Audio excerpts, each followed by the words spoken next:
जय हिंद, वंदे मातरम साथियों। स्वागत है डेली स्टडी में। आज की वीडियो में हिंदी व्याकरण का टॉप क्वेश्चंस कराऊंगा जो कि आपके परीक्षा में सीधे पूछे जाते हैं। और आज की वीडियो में हम आपको थोड़ा सा कॉन्सेप्ट जरूर देंगे जिससे कि आप हिंदी की क्वेश्चंस को आसानी से कर पाएं। तो चलिए शुरू करते हैं। पहला प्रश्न देखिएगा, दूध में थोड़ी चीनी डाल दो, इस वाक्य में कौन सा विशेषण है? आप भी इस प्रश्न को अच्छे से पढ़िए और आंसर करने की कोशिश कीजिए। दूध में थोड़ी सी चीनी डाल दो, इस वाक्य में कौन सा विशेषण है? सही जवाब होगा ऑप्शन नंबर डी, परिमाणवाचक विशेषण। देखिए यहाँ पे कॉन्सेप्ट क्या है, दूध में क्या डाल दो? चीनी। कितना डाल दो? थोड़ी। थोड़ी सा मतलब क्या हुआ? 500 ग्राम डाल दो, 50 ग्राम डाल दो, 1 किलो डाल दो, आधा किलो डाल दो। मतलब ये वजन को बता रहा है। वजन को क्या कहते हैं? परिमाण भी कह देते हैं। तो यही हुआ परिमाणवाचक विशेषण। अब समझ में आया ना? बता रहे हैं कि क्वांटिटी कितना डालना है। जैसे हम आपको बोल दिए कि दूध में थोड़ी चीनी डाल दो, तो आपने पूछिएगा कि कितना चीनी डाले सर? तो यही हुआ, कितना मतलब वजन पूछ रहा है। वजन को कहते हैं परिमाणवाचक, इसलिए परिमाणवाचक विशेषण है इसमें। ठीक, तो ऑप्शन डी को लॉक कीजिए और आगे बढ़िए। अगला देखिए, व्यक्तिगत का विलोम शब्द क्या है? व्यक्तिगत को इंग्लिश में कहते हैं पर्सनल। जिसे कहते हैं ना, ये मेरा पर्सनल नंबर है, तो यही हुआ पर्सनल, व्यक्तिगत हिंदी में। तो इसका विलोम यानी कि उल्टा क्या होगा? सार्वजनिक। सार्वजनिक को इंग्लिश में क्या कहते हैं? पब्लिक। ओके, तो यहाँ पे ऑप्शन सी सही जवाब है। व्यक्तिगत का अर्थ क्या होता है? निजी, इसलिए इसका विलोम सार्वजनिक यानी कि सबके लिए होगा। तो यहाँ पे आप आसानी से कर पाइएगा आंसर। अगला देखिएगा क्वेश्चन नंबर नेक्स्ट, भुजंग किसका पर्यायवाची है? भुजंग की बात हो रही है, पर्यायवाची पूछा गया है।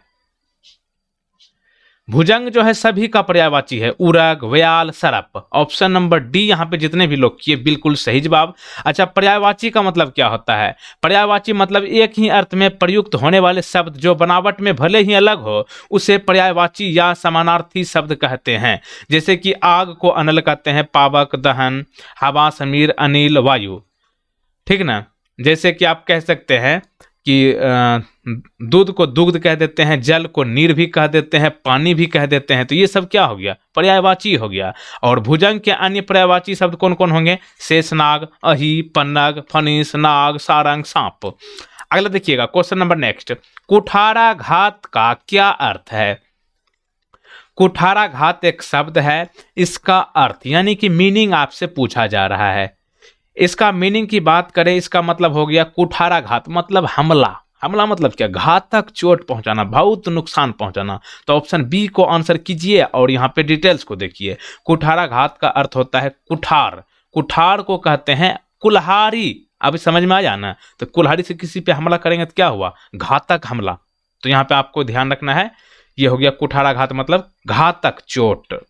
अगला देखिएगा, दिए गए विकल्पों में से कौन सा तत्सम शब्द नहीं है? अभी हम आपको तुरंत बताते हैं। एक होता है तत्सम, एक होता है तद्भव। दोनों में अंतर किया है, ये आपको पढ़ लेना है। और आप कैसे पहचानिएगा एग्जाम में कि तत्सम कौन है और तद्भव कौन है? तो यहाँ पे आंसर तो वैसे आप बता देते हैं सबसे पहले कि तत्सम यहाँ पे अम्लिका है, इक्षु है और उलूखल है। लेकिन औखली जो है ये आपका तत्सम नहीं है, बल्कि ये आपका तद्भव है। तो यहाँ पे पूछा गया है कि तत्सम कौन नहीं है, तो आंसर किसको कीजिएगा? ऑप्शन नंबर सी को। अब देखिए यहाँ पे कॉन्सेप्ट क्या है। तत्सम क्या होता है? तत्सम ऐसे शब्द जो संस्कृत से ज्यों के त्यों लिए गए हो, उसे कहते हैं तत्सम। जैसे अम्लिका को, अम्लिका संस्कृत का है, देख लीजिए। ठीक, अभी तुरंत एक बार फिर ध्यान से सुनिए।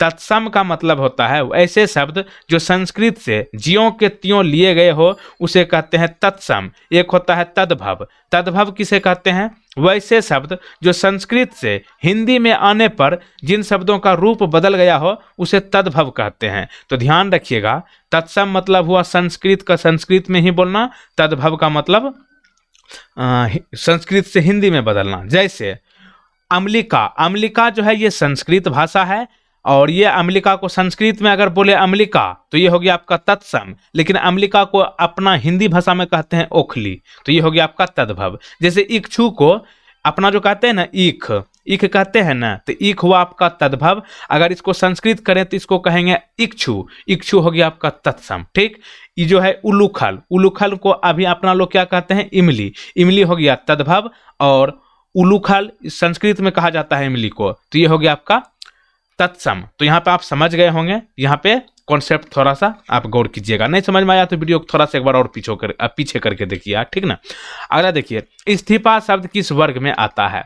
इस्तीफा जिसको हम लोग रिजाइन कहते हैं, जैसे कि मैंने आपको जीके वाले वीडियो में कई बार बताया है कि राष्ट्रपति अपना इस्तीफा किसको देते हैं? उपराष्ट्रपति को। उपराष्ट्रपति अपना त्याग पत्र किसे देते हैं, यानी कि इस्तीफा, तो वो देते हैं राष्ट्रपति को। मतलब एक दूसरे के उल्टा होता है। तो यहाँ पे इस्तीफा शब्द किस वर्ग में आता है? तो ये होगा आपका विदेशज। ऑप्शन नंबर डी यहाँ पे सही जवाब है। एक बार तत्सम और तद्भव को फिर से आप थोड़ा अच्छा से कॉन्सेप्ट कीजिए और देशज विदेशज को भी पढ़ लीजिए। तत्सम वैसे शब्द को कहा जाता है जो संस्कृत से ज्यों के त्यों लिए गए हैं, उसे तत्सम कहते हैं, ठीक। तद्भव वैसे शब्द होते हैं जो संस्कृत से हिंदी में आने पर जिन शब्दों का रूप बदल गया हो, उसे तद्भव कहते हैं। जैसे कूप, कूप हुआ संस्कृत में और हिंदी में अपना लोग कहते हैं आग, यानी कि आग को कूप भी कह सकते हैं संस्कृत भाषा में। अभी अपना लोग 5 बोलते हैं ना, इंग्लिश में 5 को 5, तो इसको संस्कृत में क्या कहते हैं? पंचम। तो पंचम हो गया आपका तत्सम, 5 हो गया तद्भव। समझ रहे हैं ना।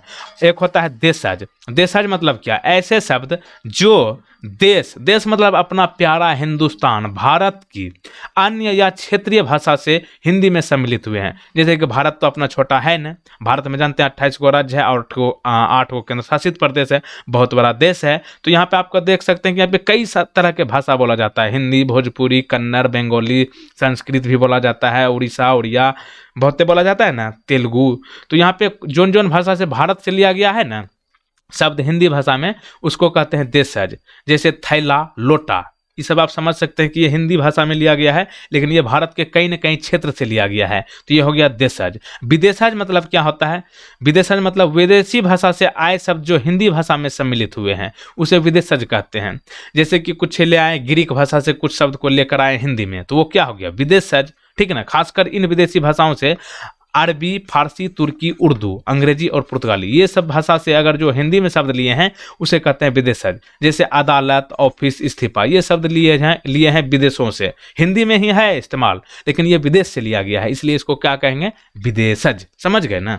अगला देखिए 7 नंबर, खेतों में हरियाली नजर आ रही है, इस वाक्य में लाल वाला शब्द क्या है? मतलब यहाँ पे हम आपके लिए क्वेश्चन समझाने के लिए दे दिए हैं लाल वाला, लेकिन वहाँ पे लिखा रहेगा अंडरलाइन या फिर रेड, जो वहाँ पे आप लिखा रहेगा अपने तरीके से, तो आप समझ लीजिएगा। खाली जगह या फिर हरियाली बोल्ड ऐसे करके रहेगा, तो यहाँ पे हम लाल लिख दिए हैं। तो हरियाली नजर आ रही है, खेतों में हरियाली नजर आ रही है, इस वाक्य में हरियाली शब्द क्या है? तो हरियाली जो है संज्ञा है। ऑप्शन नंबर बी यहाँ पे सही जवाब है। संज्ञा किसे कहते हैं?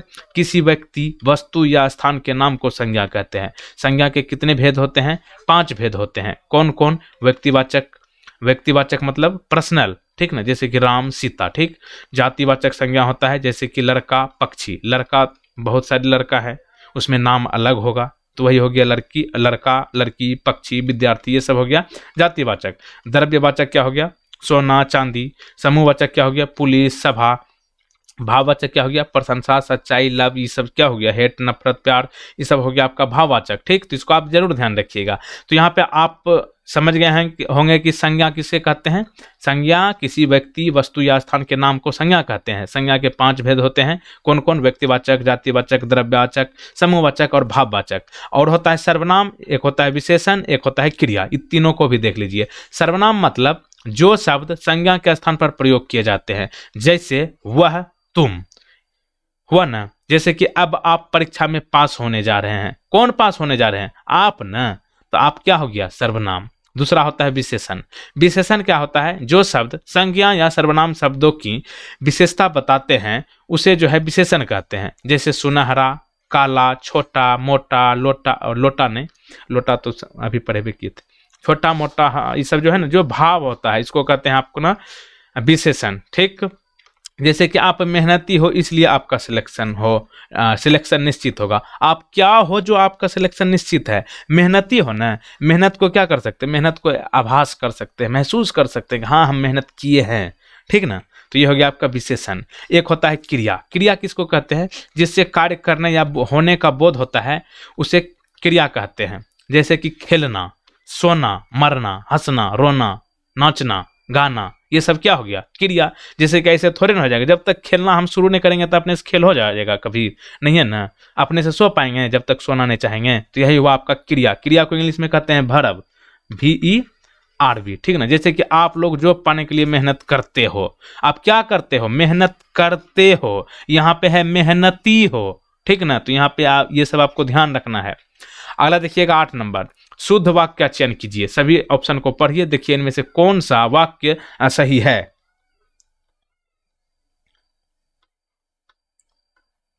सही जवाब है ऑप्शन नंबर डी, लड़की देर से सोकर उठती है, ना कि उठता है, उठते हैं, ये सब कोनो नहीं सही है। यहाँ पे देख लीजिएगा आप थोड़ा अच्छा से, लड़की देर से सोकर उठती है, ऑप्शन डी को लॉक कीजिए और आगे बढ़िए।